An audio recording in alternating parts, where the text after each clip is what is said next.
합니다. 오늘 두 번째 시간 우리 본문은 창세기 2장 5절에서 7절까지 말씀입니다. 구약 성경 맨 첫 번째에 있는 책입니다. 창세기 2장 5절에서 7절까지 말씀 제가 받들어 읽겠습니다. 여호와 하나님이 땅에 비를 내리지 아니하셨고 땅을 갈 사람도 없었으므로 들에는 초목이 아직 없었고 밭에는 채소가 나지 아니하였으며 안개만 땅에서 올라와 온 지면을 적셨더라. 여호와 하나님이 땅의 흙으로 사람을 지으시고 생기를 그 코에 불어넣으시니 사람이 생명이 되니라. 아멘. 오늘 우리 특별 수요 말씀 집회 두 번째 강사로 우리 선한청지기 교회 월러스에 있는 선한청지기 교회 담임 목사님을 수고하시는 송병주 목사님께서 나오셔서 말씀 증거해 주시겠습니다. 우리 지난번에도 우리가 한번 오셔서 알겠지만 우리 송병주 목사님 지금 다른 교단에서 담임 목사님으로 이렇게 섬기고 계시지만 한국 고신 출신으로 저보다 훨씬 더 고신 목사님이십니다. 다른 교단에서 또 정말 귀하게 남가주 지역을 섬기는 귀한 목회자로 신실한 목회자로 또 목회를 잘 감당하고 계십니다. 우리 목사님 나오실 때 큰 박수로 격려하며 환영하는 그런 시간을 가졌으면 좋겠습니다. 감사합니다.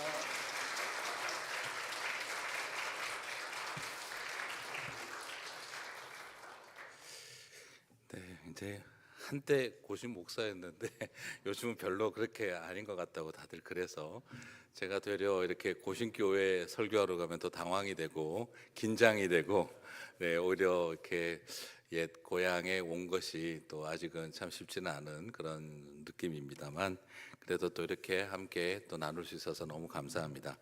자, 오늘은 이제 좀 이렇게 설교보다는 약간 좀 강의처럼 하면서 어떻게 하면 우리가 삶이 예배다는 개념을 좀 살펴볼까, 좀 이렇게 나눔의 시간을 가졌으면 좋겠습니다. 자, 여러분, 신앙생활은 어디서 하나요? 보통 교회에서 하죠, 그죠? 교회 와서 열심히 기도하고 또 예배하고 봉사하고 신앙생활은 교회에서 열심히 합니다. 그러면 거꾸로 약간 살짝 워드플레이를 하면 생활신앙은 어디서 가질까요? 집과 일터와 삶의 자리죠.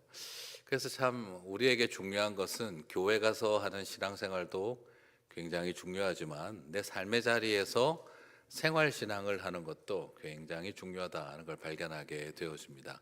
그러면 생활신앙을 강조하면 믿음보다는 행위를 강조하는 게 아닐까 하는 생각이 들지만, 그러나 삶의 자리에서 최선을 다해서 직장에서 가정에서 그렇게 아름답게 섬기고 있으면 사람들은 저분은 행위를 잘하는 사람이야 할까요? 아니면 참 믿음 좋은 사람이다 할까요? 놀랍게도 누구든지 다 그렇게 이야기를 하죠. 믿음 좋은 분이다 라고 이야기를 합니다.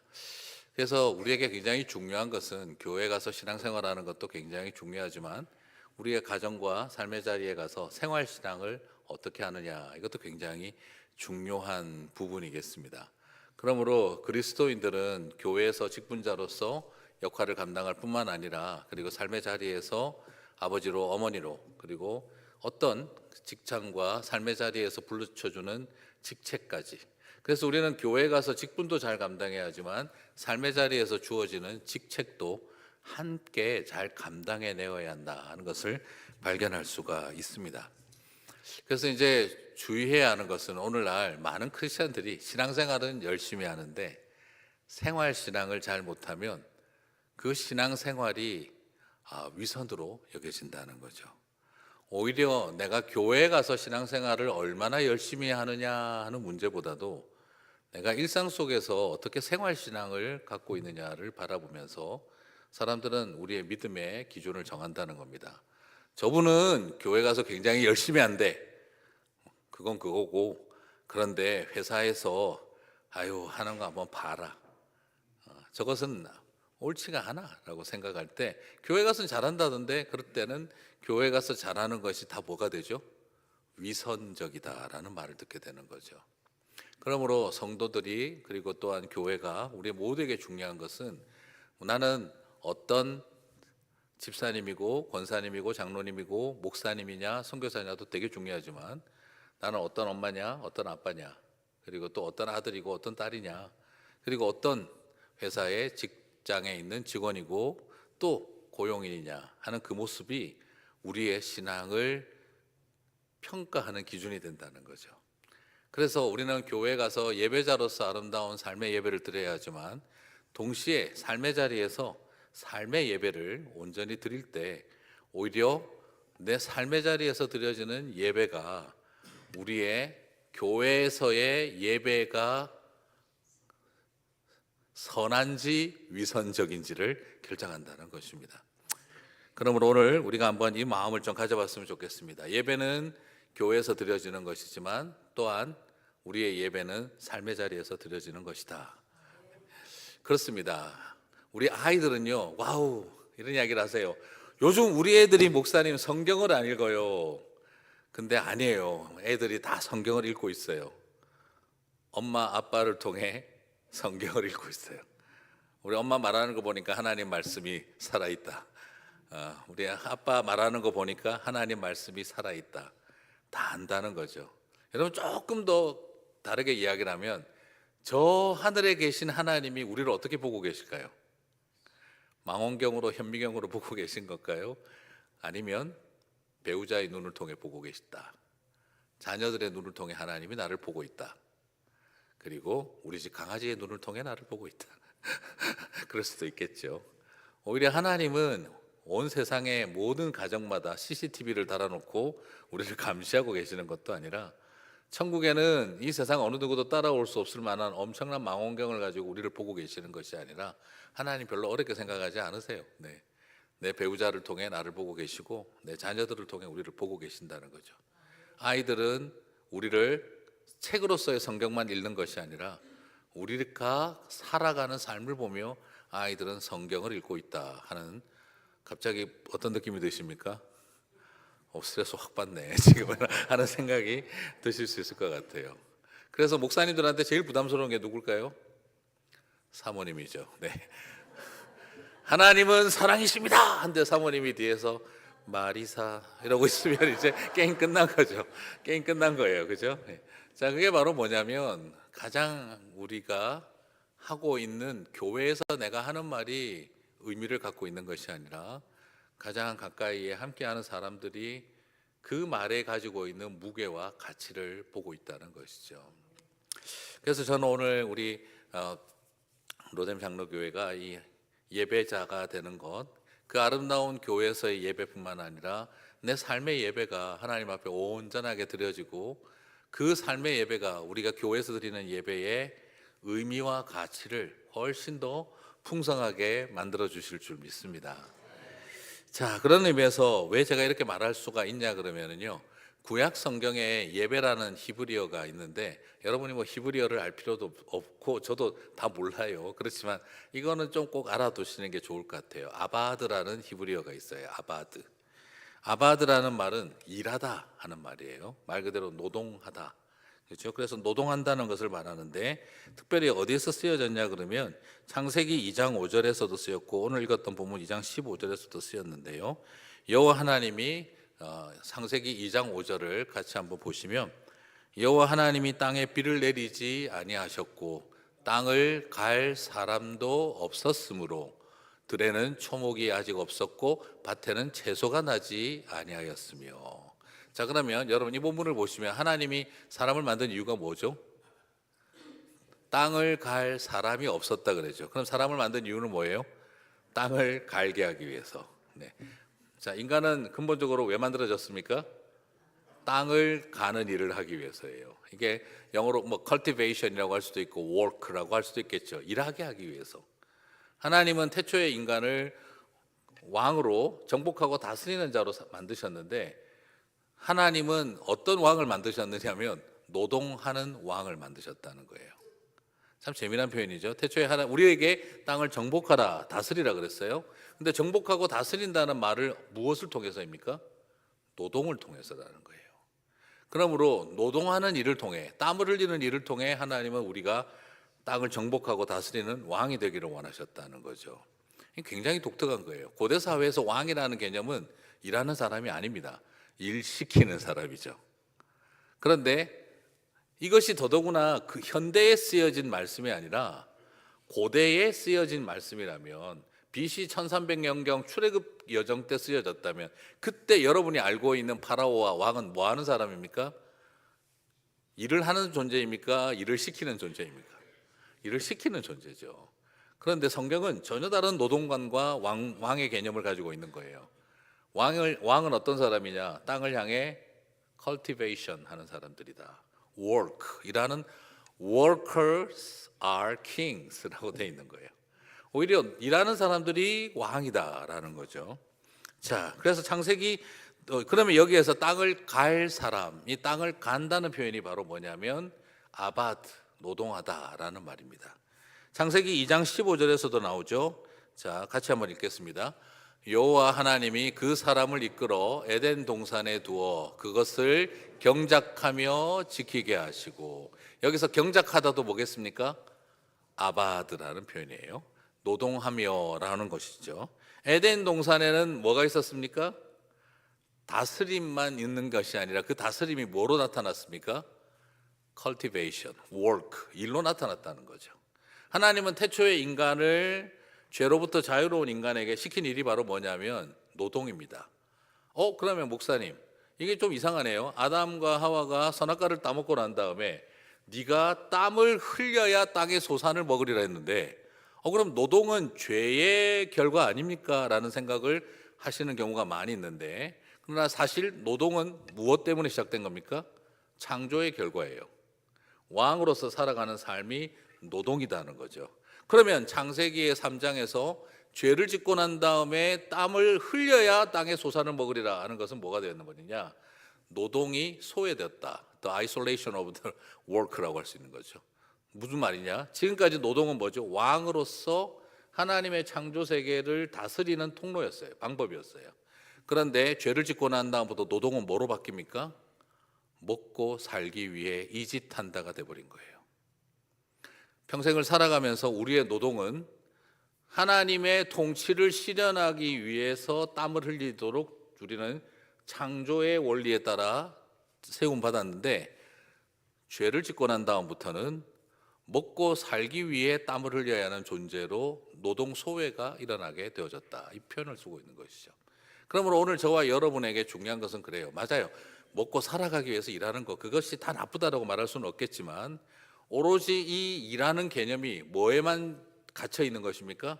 그냥 먹고 살기 위해서 이 짓 한다 하는 생각만 사로잡혀 있다면 나는 창조의 노동을 하고 있는 겁니까? 아니면 죄의 결과를 살아가고 있는 거겠습니까?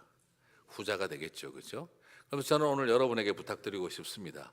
내 노동이 그저 먹고 살기 위해 하는 이 짓이 아니라 하나님이 나를 주신 왕권을 가지고 세상을 정복하고 다스리는 통로가 되면서, 그것이 결과적으로 어떻게 되죠? 먹고 살게 하는 것이 목적이 먹고 사는 것이 목적이 아니라 그것은 하나의 결과적인 부산물이 되게 해야 한다는 것이죠. 그러므로 오늘 우리에게 있어서 삶은 이 아바드가 일어나야 하는 겁니다. 그런데 제가 오늘 왜 이야기를 드리냐 그러면, 그런데 이 아바드는 땅을 갈다, 밭에 나가서 일한다 할 때만 쓰이지 않고요. 이 아바드는 어디에 쓰이느냐? 놀랍게도 이렇게도 쓰입니다. 우리가 잘 알고 있는 모세와 아론이 성막을 세우며 예배를 인도했다. 그때 아론이 대제사장으로 제사를 인도한다. 제사를 인도한다는 말도 무슨 말일까요? 아바드를 쓰고 있다는 거예요. 이 아바드라는 말은 한 단어인데 두 가지 뜻이 있습니다. 첫 번째 뜻은 뭐죠? 노동한다, 일한다. 두 번째 뜻은요? 예배한다, 하나님 앞에 경배한다. worship 할 때도 참 신기한 게 work도 아바드고요, worship도 아바드예요. 그러므로 이 아바드라는 용어는 내가 안식일에 성전에 가서 유대인들이 제사를 지내고 할 때, 그리고 아론이 성전에 가서 레위 지파 사람들이 성전에 가서 예배하면 그걸 뭐라고 한다고요? 아바드. 내가 밭에 나가서 월요일 날 일하러 간다. 그걸 뭐라고요? 아바드. 자, 예배한다와 일한다, 워크한다, 월십한다. 히브리어로는 같은 단어입니다. 오늘 이것이 우리에게 주는 영적인 도전이 무엇이겠습니까? 바로 예배가 삶이고 삶이 예배다 이 말인 것이죠. 그러므로 나는 주일날 교회 가서는 예배하고 세상에 나가서는 이 짓 한다. 그건 뭐죠? 나는 죄의 결과만 종속돼서 살아갈 뿐인 거예요. 나는 죄의 결과에 묶여서 할 수 없이 이 짓하고 이 질하고 산다, 이렇게 되는 거예요. 아이고, 옛날 제일 제가 듣기 싫었던 말, 너도 선생질 한다며. 어떻게 그런 말을 쓰는지를 모르겠어요.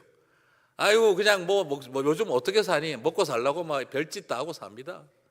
근데 그건 뭘 말하는 거죠? 이것은 내가 아직도 죄의 결과, 선악과를 따먹은 자의 노동에 갇혀 있다는 뜻이에요.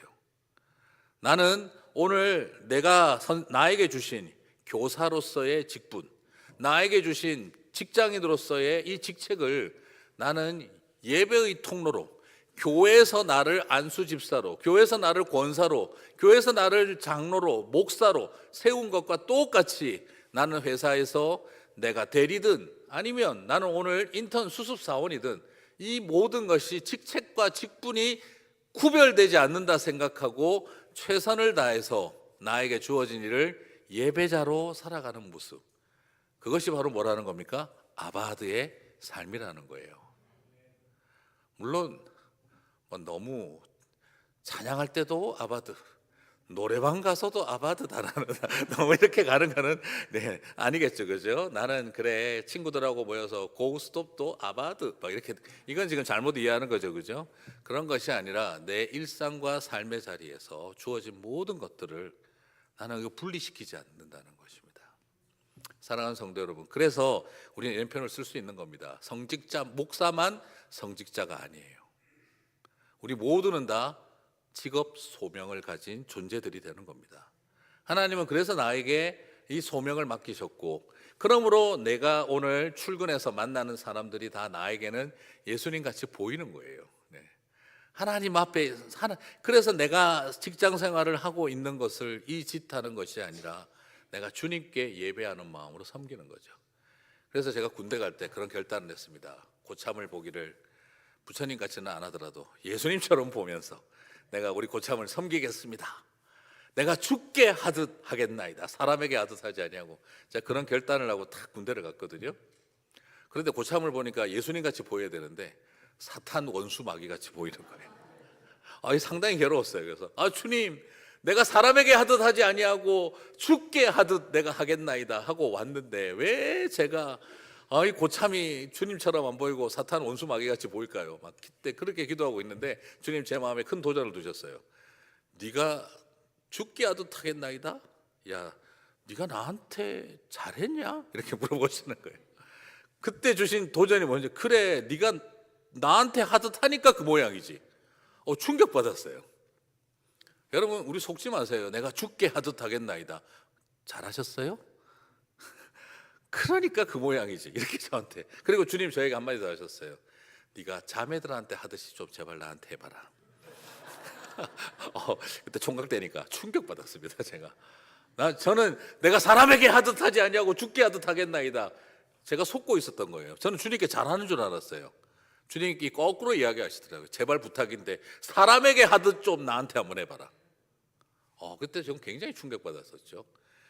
그것을 통해 우리가 발견하는 것이 뭘까요? 하나님 앞에 월십하는 것과 세상에 살아가며 워크하는 것이 분리되어진 삶이 아니라 주님은 내가 삶의 자리에서 하는 것과 교회에서 하는 것을 똑같이 보고 계신다는 것입니다.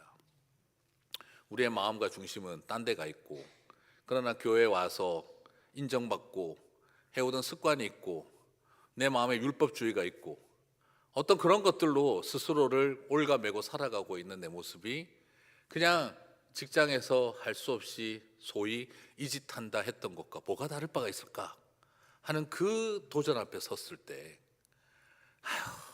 내가 분명히 나 권사 안 한다 그랬는데 그 세우더니 이 고생을 시키네. 막 권사 됐으니까 할 수 없이 해야지. 하나님 앞에 드리는 것입니까? 아니면 할 수 없이? 네, 차마 그 표현 안 쓰겠습니다. 목회자도 마찬가지입니다. 목회자도 먹고 살기 위해서 하기 시작하면 그건 바로 목사라는 직분이 이미 뭐가 돼버린 거죠? 죄의 결과인 거예요. 근데 우리 모두가 다 장로의 직분, 집사의 직분, 권사의 직분 맡았으니까 할 수 없이 한다. 그렇게 생각한다면 그것은 죄의 열매에 갇혀 있는 거예요. 오늘 우리에게 주는 가장 큰 도전은 내 마음에 정말 가치 있는 worth한 것에 대해서 worship이 있느냐 하는 것을 물어보고 계시는 거예요. 그러므로 우리 주님께서도 로마서 12장 1절에서 그러므로 형제들아 내가 하나님의 모든 자비하심으로 너희를 고라노니 너희 몸을 하나님이 기뻐하시는 거룩한 산 제물로 드리라. 이는 너희가 드릴 영적 예배니라. 바로 몸을 드리는 것이 바로 뭐라고요? 영적 예배. 근데 이 영적이라는 표현도 영적이다라고 번역해도 되긴 하지만 사실은 이 정확한 헬라어 원어적인 번역은요, 영적이라는 표현이기보다는 합당하고 논리적이다는 뜻이에요. 너희의 몸을 산제물로 드리는 것이 합당한 예배다라는 뜻입니다. 예배다운 거다라는 거예요. 오늘 이건 굉장히 큰 도전입니다. 내 정신과 내 영혼과 내 마음을 드리는 것이 예배다운 것이 아니라 내 몸과 삶을 드리는 것이 예배에 합당하다 이 말입니다. 그렇게 예배하는 것이 합당한 예배라는 거예요. 여러분, 제물을 드릴 때 여러분 동물의 영혼을 드립니까? 양의 영혼을 드려요? 예수님도 영혼을 십자가에서 주셨나요? 아닙니다. 몸을 주셨어요. 어린 양도 자기 몸을 준 거예요. 피를 다 쏟았고. 그런데 예수님도 십자가에서 그렇게 죽었고 양도 그렇게 죽었는데 나는 마음만 드립니다. 이게 합당한가요? 아닌 것이죠. 내 삶이 드려져야 되는 거예요. 이것은 굉장히 중요하고 논리적이라는 겁니다. 우리는 자꾸 내가 예수님은 몸으로 십자가에서 들이셨는데 나는 마음으로 십자가를 지겠다. 합당하지 않다는 것입니다. 나는 영적으로 십자가를 지겠다. 귀신이다 이 말인 것입니다. 합당하지 않다는 거예요. 오늘 여기서 합당한 예배를 드리라는 것입니다. 그러므로 우리의 삶이 하나님 앞에 드려져야 그것이 예배에 맞다 이 말인 것이죠. 우리 로뎀 장로교회 새해 시작하면서 여러분 안에 정말 뜨거운 예배자로서의 삶의 자리와 동시에 내 삶의 자리에서 하나님 앞에 온전히 드려지는 삶을 살아가게 하옵소서. 이 교회에 와서 누구 한 사람이라도 다른 마음만 드린다 이러시는 건 아니에요. 가끔씩 그런 분도 있더라고요. 그러니까 저는 골프를 하도 좋아하시는 분이 목사님 고민이었습니다. 왜요? 그러니까 골프장에 가면 자꾸 예배가 생각이 나고 교회에 와서 예배를 드리면 자꾸 푸른 초장이 생각이 나고 제가 어떻게 해야 될지 모르겠습니다. 그러다가 딱 성경을 보니까 주께서는 기름과 천천의 수양과 만만의 기름보다 마음을 받으신다 그러길래 나는 몸은 골프장으로 가져가고 교회를 그리워하는 마음을 갖고 살아가겠습니다. 기가 막힌 논리였어요. 네, 왜요? 영적인 예배니까. 본인은 몸은 비록 골프장에 가 있으나 내 영혼은 교회를 향하고 있습니다. 여러분 합당합니까? 그래서 오늘 몸을 드리지 않으면 합당한 예배가 아니다라는 겁니다. 오늘 우리의 마음속에 정말 나는 신앙생활만 잘하는 사람 되지 않게 하시고 생활신앙이 내 안에 감격으로 일어나게 해 주십시오. 그 뜨거운 열정이 올 2026년 한 해 동안 여러분의 예배 안에 여러분의 가정과 삶터에서 일어나게 되시기를 주님의 이름으로 축복합니다. 자, 그러면 이제 예수님께서 우리에게 달란트를 주셨잖아요. 그죠? 예수님께서 달란트를 주셨잖아요. 그럼 참 이것도 어려운 거예요. 예수님께서 달란트를 주신 이유와 목적이 뭐죠? 이익을 남겨라. 이게 목적일까요? 이익을 남겨야 달란트를 주신 목적이었을까요? 그러면 내가 열심히 일하면 다 성공해야 되고, 열심히 뜨겁게 일했으면 내가 다 성공하고 부자가 돼야 되고, 나름 항상 늘 프로모션 해야 되고, 나는 절대 회사에서 이렇게 정리해고 대상 안 되고, 그냥 나는 맨날 그렇게 승승장구하고 잘해야 되나? 그렇지 않아요. 네. 달란트 비유의 목적은 뭘까? 예수님께서는 이익을 좋아하신다? 아닙니다. 여러분, 마태복음 25장 14절과 28절 사이를 보게 되면은요, 이것과 똑같은 병행 구절이 누가복음 19장 11절 17절에서 있는데, 누가복음에 보면 이렇게 되어요. 그 종 열을 불러 은화 열문화를 주며 이르되 내가 돌아올 때까지 장사하라라는 표현이 나와요. 이 장사하라라는 표현이 여기서는 우리 마태복음에서는 그걸 물론 나중에 장사하러 갔다라고 되어 있긴 하지만 16절에서는 장사하여라고 나오죠, 그죠? 자, 예수님께서 맡기실 때는 장사하라 하는 이 표현이 원어적인 의미로 살펴볼 때 영어로 번역을 하면 occupy라고 번역할 수가 있어요. occupy 이게 뭐예요? 우리가 보통 점령하다, 정복하다 하는 개념이기도 하죠, 그죠? 그러면서 동시에 뭡니까? 제가 미국 올 때 비행기에 딱 뜨더라고요. occupied. 화장실에 누가 들어있다 이 말이죠. 그래서 occupy가 화장실에도 쓰이는구나. 제가 그때 보면서 occupy. 그리고 또 쓰는데 그죠? 그 occupation 이래가지고 직업난도 그게 있더라고요. 그래서 이 occupy 한다는 이 표현은 차지하고 있다, 점령하고 있다 하는 뜻도 되고 동시에 뭡니까? 내가 그것을 통해 일한다 하는 거예요. 그걸 통해 비즈니스 한다, 일한다 이런 뜻을 가지고 있어요. 그러면 지금 주님께서 우리에게 시키신 것은 occupy 하라 하는 거예요. 자, 이것은 뭐냐? 장사를 하면 이익을 남기는 게 목적이지라고 할 수 있지만 이것은 오히려 그런 뜻이 아닙니다. 저는 왜 그렇게 보냐 그러면 종들이에요. 노예예요, 노예. 노예는 한 번도 자기가 내 재산을 가지고 자기 비즈니스를 해본 적이 없는 사람이에요. 그런데 오늘 주님께서 이 노예와 종들 출신에게 5달란트를, 2달란트를, 1달란트를 줬어요. 1달란트가 얼마라 그랬습니까? 1625데나리온이라고 하는데 데나리온이 1데나리온이 노동자의 하루 품삯이라고 하죠. 그러면 대충 계산해봐도 이게 노예 출신으로서 1달란트 모은다는 건 평생 불가능하다는 이야기예요. 그런데 한 사람에겐 5달란트씩이나 줬어요. 그리고 1달란트가 적은 돈이 아니에요. 동전 한 입 수준의 이야기가 아닙니다. 그 당시 사람들이 일당으로 받는 한 데나리온을 1600이나 받는 거예요. 이 말은 1달란트 돈이 엄청난 액수의 돈이라는 걸 발견할 수가 있습니다. 365데나리온이 1년 연봉이라고 본다면 1600이면 이건 거의 10년 이상을 그죠? 이건 일을 해도 이건 벌 수가 없는 돈이라는 거죠. 그러니까 이런 어떤 엄청난 액수의 돈을 준 거예요. 자기 평생에 내 돈으로 받아본 적도 없고 누군가가 나를 이런 투자를 해준 적이 없어요. 그리고 노예로 종으로 살아왔으니까 살아가서 하는 심부름이 나던 사람에게 처음으로 네가 사장이니까 한번 해봐라고 준 거예요. 그럼 목적이 어디에 있다는 겁니까? 돈 벌어라가 목적이 아니라 이제 너는 이것을 가지고 주도적으로 네가 할 수 있는 권리와 자유를 준 거예요. 이해가 가십니까? 그 목적은 이익을 남겨라가 될 수가 없는 거, 이 목적이 아닌 거죠. 자, 그러면 거꾸로 질문할 수 있겠죠?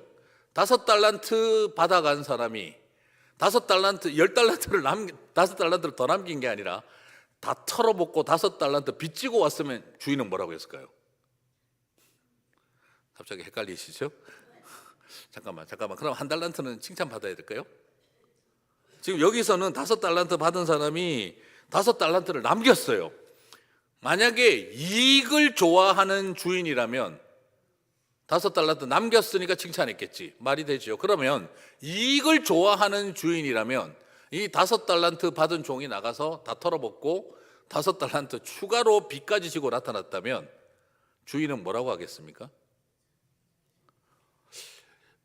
이건 분명히 악하고 무익하다고 하겠죠. 그런데 만약 주인의 목적이 빚을 지고 성공했느냐 실패했느냐를 따지지 않고 네가 받은 달란트를 가지고 평생 처음으로 네가 주인 노릇하며 챌린지하고 사용하라는 것이 목적이었다면 뭐라고 하시겠습니까? 역시 순종한 종인 거예요. 다만 한마디 하셨겠죠. 그래도 너무 많이 날렸다. 이 정도 말은 하시겠지만 그 정도 말은 하시겠지만 이 악하고 무익한 종아라고는 하지는 않았겠죠. 주인의 목적이 뭐냐가 중요한 거예요. 한 달란트 받은 종은 이익을 남기지 못해서 문제였습니까? 아닙니다. 장사하라고 줬는데 그는 주인을, 이 사람은 분명히 이익을 요구할 거야. 나는 이익은 못 남겨도 손해는 안 보도록 그냥 쟁겨놓고 있어야지. 깔고 앉아 있다가 나타나니까 자 이거 원금 받으세요 하고 준 거예요. 주인을 잘못 알았던 거죠. 네가 나를 그런 사람으로 알았느냐? 그러면 은행에다 이자라도 받지 왜 그랬냐?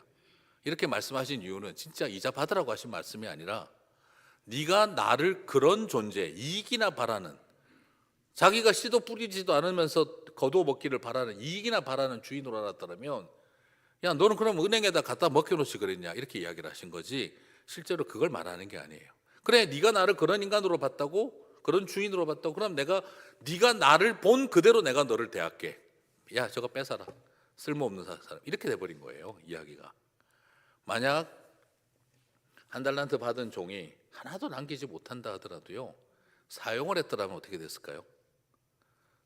실패했었어도 그는 착하고 충성된 종인 것입니다. 오늘날 저와 여러분에게 하나님께서 우리의 삶의 자리로 부르실 때는 성공한 사람만 이쁘다 이 말이 아닙니다. 이익도 못 남긴 너는 쓸모없다라는 말이 아닙니다. 사용하고 나에게 주신 달란트를 사용하는 것이 중요한 것입니다. 주님이 나에게 주신 달란트가 있는데 나는 이런 정신으로 내가 찬양을 잘할 수 있다는 것을 아무에게도 알리지 마라. 내가 소그룹 리더를 할 수 있다고 하는 것을 담임 목사님과 소그룹 사역 담당 장로님이 절대 알지 못하게 하라. 그러고 있으면 이것이 바로 뭐라는 겁니까? 한 달란트 받은 종의 모습이라는 거예요. 주님이 원하고 있는 것은 내가 얼마나 이 세상에서 성공했느냐를 보고 착하냐, 유익하냐, 무익하냐를 판단하는 것이 아니라 부족하지만 나에게 주어진 달란트를 가지고 얼마나 사용하고 삶의 자리에서 최선을 다하고 주님의 몸된 교회를 섬겼느냐를 보고 있다 이 말인 것이죠. 그러므로 예전에 제가 알던 한 후배 목사님이 그런 이야기를 하더라고요. 그 크리스찬 잡지, 문화 잡지를 만들려고 기도하면서 탁 시작을 했어요. 근데 잘 되겠습니까 그게? 척박한 한국 기독교 이 출판 업계에서 그거를 하다가 그냥 자기 카드 돌려막기 하다 결국에는 4개월 만에 남은 건 빚이요 쫄딱 망한 거예요. 그러고 나서 저한테 연락이 왔어요. 목사님, 하나님 영광 가리우게 제가 이걸 하다가 다 망했습니다. 어떻게 해야 될지 모르겠습니다. 그래서 제가 김 목사님, 이 목사님 우리 폐업 감사 예배 드립시다. 폐업 감사 예배요? 그럼 시작도 감사로 시작했는데 폐업도 감사하면서 마치죠. 예, 폐업 감사 예배요? 괜찮아요. 승승장구해서 M&A 하고 잘 팔았다. 그래야 감사 예배를 드리는 거 아닙니다. 망한 것도 은혜입니다. 폐업 감사 예배 합시다. 그래서 같이 예배 드리면서 그 이야기를 했어요. 오늘날 우리 교회에서는 예수 믿어서 성공했다, 승리했다는 간증만 넘치죠. 그러나 하나님 말씀대로 최선을 다해서 주신 달란트 열심히 사용했다가 망했다. 그 또한 순종한 삶인데 그걸 누가 탓할 수 있겠습니까? 그러므로 폐업도 감사합시다. 오늘 나는 우리 이 목사님이 너무 감사한 것이 그냥 교회에서 편하게 할 수 있는 일들이 많이 있는데 굳이 그 외로운 광야에 나에게 하나님이 주신 문화에 대한 열정, 출판에 대한 그 감동, 그것에 순종했고 당신은 최선을 다해서 지난 5개월을 자신을 희생하면서 했고 그 결과가 문을 닫는 것이라고 해서 누가 목사님이 하나님 앞에 기도하고 살아왔던 지난 날을 무익하고 게으른 종이라고 하겠어요. 나는 착하고 충성된 종으로 지난 5개월 동안 최선을 다한 우리 목사님에게 하나님이 고맙다 그리고 미안하다 하실 거라고 생각합니다. 그렇습니다. 우리 달란트를 준 주인 같으신 우리 주님은요, 5달란트 남겼기 때문에 칭찬하신 게 아니라 아큐파이 하라고 주신 것을 아큐파이 했기 때문인 거죠. 그러므로 오늘 우리는 얼마나 성공했느냐를 바라보는 것이 아니라 우리는 오히려 왕의 노동으로 실패를 각오하고 달려가서 하나님 앞에 나에게 주신 것들을 우리는 스스로 자부심을 느끼셔도 된다는 겁니다. 미국 올 때 엄청난 꿈을 갖고 여기까지 왔는데 돌아보면 남는 게 이거밖에 없다. 누가 감히 그렇게 말할 수 있겠어요? 얼마나 치열하게 살았는데, 하나님 앞에 안 되는 영어로 몸부림치며 살았는데, 그죠? 미국 가서 이상하게 영어를 못하니까 고맙고 미움, 고마운 게 많더라고요. 그냥 쓸데없이 말 영어가 안 되니까 그냥 thank you, I'm sorry. 그냥 왜 이렇게 미안하고 고마운 게 많은지 모르겠어요. 영어가 잘 안 되니까 뭐 삐뜩하면 그냥 막 I'm sorry 아니면 thank you 그냥. 어떤 때 물건 내가 사면서 thank you 내가 미쳤다고 생각했어요. 내가 왜 땡큐를 하지? 내가 근데 영어가 안 되니까 뭐라고 한마디는 해야 되겠고 생각나는 건 땡큐밖에 없는 그런 저의 불쌍한 모습. 그리고 가끔씩 그래도 또 좋은 거는 뭐 좀 인종차별하는 사람이 막 이상한 말을 하는데 분명히 머리로는 저게 기분 나쁜 말인 걸 아는데 영어의 표현이 가슴에 별로 와닿지가 않아요. 그래서 되게 기분은 나빠야 되는데 분명히 이거 기분 나쁜 말인데 왜 기분이 안 나쁘지? 제가 이 영어를 잘 몰라서 아직까지 가슴까지 이 영어는 상처가 잘 안 남더라고요. 엄마가 한 말은 약간 좀 빼딱하게 말해도 가슴에 상처가 남는데 영어로는 막 그냥 직설적인 표현을 막 들어도 분명히 머리로는 저거 차별인데 하는 걸 아는데 이상하게 가슴에 오래 안 남아요 이게. 그러면서 우리 살아왔잖아요 열심히. 때로는 자식들 앞에 자랑할 것도 없고 때로는 그렇게 열심히 살았는데 내 인생 노년에 남아있는 게 뭘까 하는 그런 질문이 생길 때도 있죠. 그러나 우리 주님께서 저와 여러분에게 그 은혜를 주신 줄 믿습니다. 삶으로 살아왔던 예배는 달란트 5개를 남겼느냐 아니냐가 중요한 것이 아니라 내가 나에게 주신 것들을 가지고 나는 순종했고 그 결과는 만족스럽고 때로는 만족스럽지 못할 때도 있지만 하나님 앞에 부끄러울 일은 아니라는 것이죠. 목회자들 다 신학교 다닐 때 다 그 생각해요. 막 그냥 내가 목회하면 다를 거야. 다 우리 그런 생각하고 가요. 네.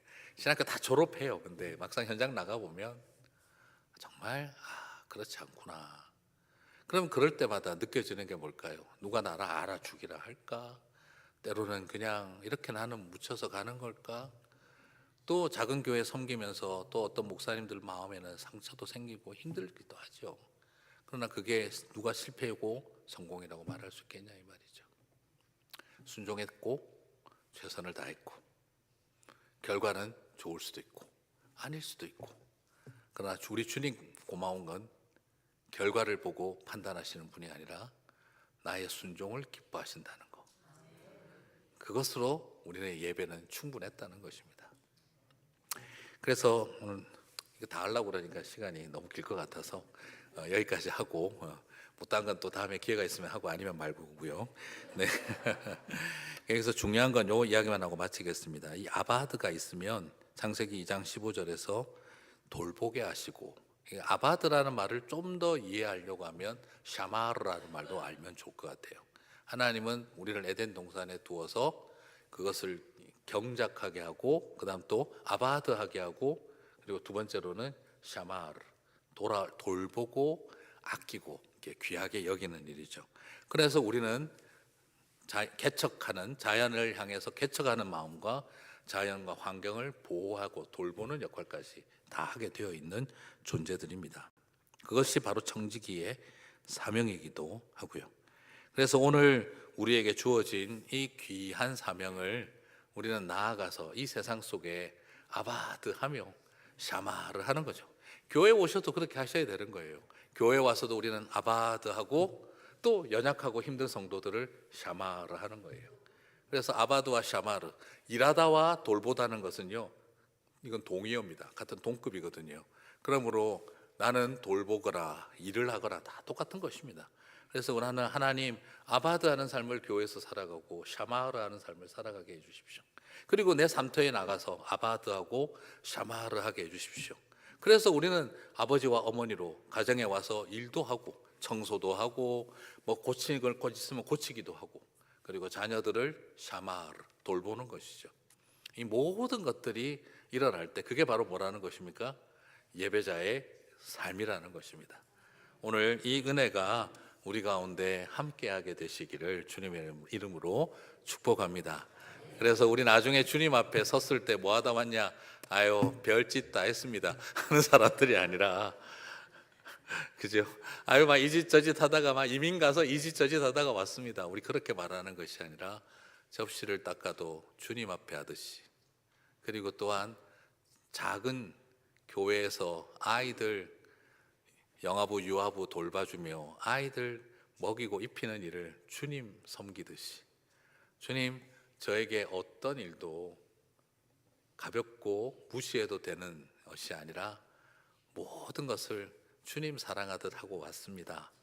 그럴 때 우리 주님께서 착하고 충성된 내 종아, 네가 이 하늘나라의 유업을 다 이어라고 저와 여러분을 그렇게 축복해 주시지 않겠습니까? 그날 바라보고 나아가셔서 주께서 주신 동산에 땀 흘리며 씨를 뿌리며 그렇게 최선을 다하며 살아내어가는 예배자들이 되시기를 주님의 이름으로 축복합니다. 우리 같이 목사님 나오실 때까지 같이 한번 기도했으면 좋겠습니다. 하나님, 참된 예배자로 2026년 살아가게 도와주십시오. 교회에서 예배자가 되게 도와주십시오. 그리고 또한 내 삶의 자리에서 온전한 생활신앙을 이루어내게 해주십시오. 아바드와 샤마르의 삶을 온전히 이루어가게 도와주십시오. 우리 같이 한번 다 함께 또 목사님 나오실 때까지 한 목소리로 간절히 기도하고 나가도록 하겠습니다. 다 함께 기도하겠습니다.